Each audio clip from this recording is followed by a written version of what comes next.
रेणुका की शादी कुछ ही दिनों पहले शास्त्री नगर में हुई थी। रेणुका बहुत ही आलसी लड़की थी। वो दिन भर बेड पर सोती रहती या फिर मैगजीन पढ़ती रहती और घर के काम भी धीरे धीरे ही करती। एक दिन उसकी सास उसके पास आती है। बहू, आज बेसन का चिला बना दे, बड़ा मन कर रहा है। हाँ मम्मी जी, बनाती हूँ थोड़ी देर में। थोड़ी देर में? अरे थोड़ी देर में तो रात के खाने का वक्त हो जाएगा बहू। अच्छा मम्मी जी, तो फिर आप रात का खाना ही खा लीजिएगा ना। हे भगवान, कैसी आलसी बहू मिली है मुझे, हर काम को बस टालती ही रहती है। रेणुका दिन भर बस आलसपना ही करती रहती। एक बार रात के खाने पर सब बैठे हैं तो रेणुका का पति कहता है, अरे ये क्या, आज फिर से करेला? रेणुका, हफ्ते में तीसरी बार ऐसा हुआ है कि करेला बन रहा है। कुछ भी बना लिया करो। अरे इतनी सारी सब्जी मिलती है मार्केट में। हाँ, पर अब कौन मार्केट जाए और सब्जी लेकर आए, इसलिए जो था घर पर वही बना दिया। बहू, फ्रिज खोलकर देखती तो पता चलता कि सारी सब्जियां रखी होती है, पर तुम्हारा आलसपन खत्म हो तो तुम्हारी नजर जाए ना। विशाल कमरे में आकर रेणुका से पूछता है, रेणुका, मैंने कहा था तुमसे कि मेरे लिए रुमाल ले आना। मेरे सारे रुमाल खराब हो गए हैं। तुम ले आई क्या? आज नहीं गई, कल ले आऊंगी। ओफो, पिछले 4 दिनों से मैं यही सुन रहा हूँ। बिना रुमाल के ऑफिस जाना पड़ रहा है। तुम तो बहुत ही आलसी होती जा रही हो रेणुका। आपको रुमाल की जरूरत है ना, तो खुद ही खरीद लीजिए ना। हाँ, अब वही करूंगा। तुम्हारे भरोसे बैठा रहा तो कुछ नहीं होगा।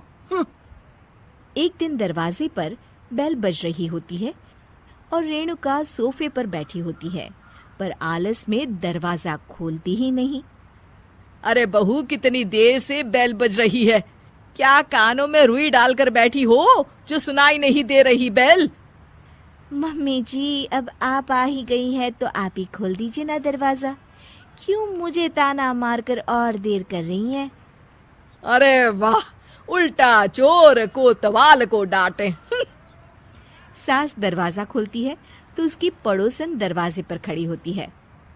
दरवाजा खोलने में इतनी देर क्यों हो गई? सब सो गए थे क्या? और ये भी कोई वक्त है क्या सोने का? हाँ? अरे नहीं नहीं, ऐसी कोई बात नहीं है। आइए आइए, आप लोग अंदर आइए। ओफो, इन सबको भी अभी आना था। अब मम्मी जी लगा देंगी मेरी ड्यूटी किचन में। बहू पकोड़े तल दे, बहू चाय बना दे। अरे बहू, सो गई क्या? कब से आवाज दे रही हूँ, जा चाय बना कर लिया। हाँ मम्मी जी, अभी जाती हूँ थोड़ी देर में। सास रेणुका को आंख दिखाती है। मतलब थोड़ी ही देर लगेगी चाय बनाने में, अभी ले आती हूँ, बस झटपट। रेणुका रसोई में जाती है और इसी आलसीपन में वो चीनी की जगह नमक डाल देती है। जैसे ही सब चाय का घूंट भरते हैं, चाय थूक देते हैं। थू थू थू थू, ये कैसी चाय बनाई है तूने रेणुका? इसमें तो सारा नमक भरा है। हाँ, और ये पकोड़े, इसमें इतनी मिर्च है कि मेरी तो हालत ही खराब हो गई खाकर। और रेणु जी, आपकी खातिरदारी में पहले तो कभी कोई कमी नहीं रहती थी, पर जब से आपकी ये बहू आई है ना, मामला कुछ गड़बड़ा सा गया है। हाँ हाँ, जहाँ आप इतनी एक्टिव हैं, वहीं आपकी बहू एकदम आलसी, एकदम राम मिलाई जोड़ी लगती है।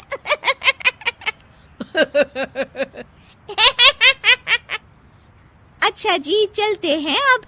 नमक वाली चाय पिलाने के लिए बहुत बहुत शुक्रिया। सब वहां से चले जाते हैं।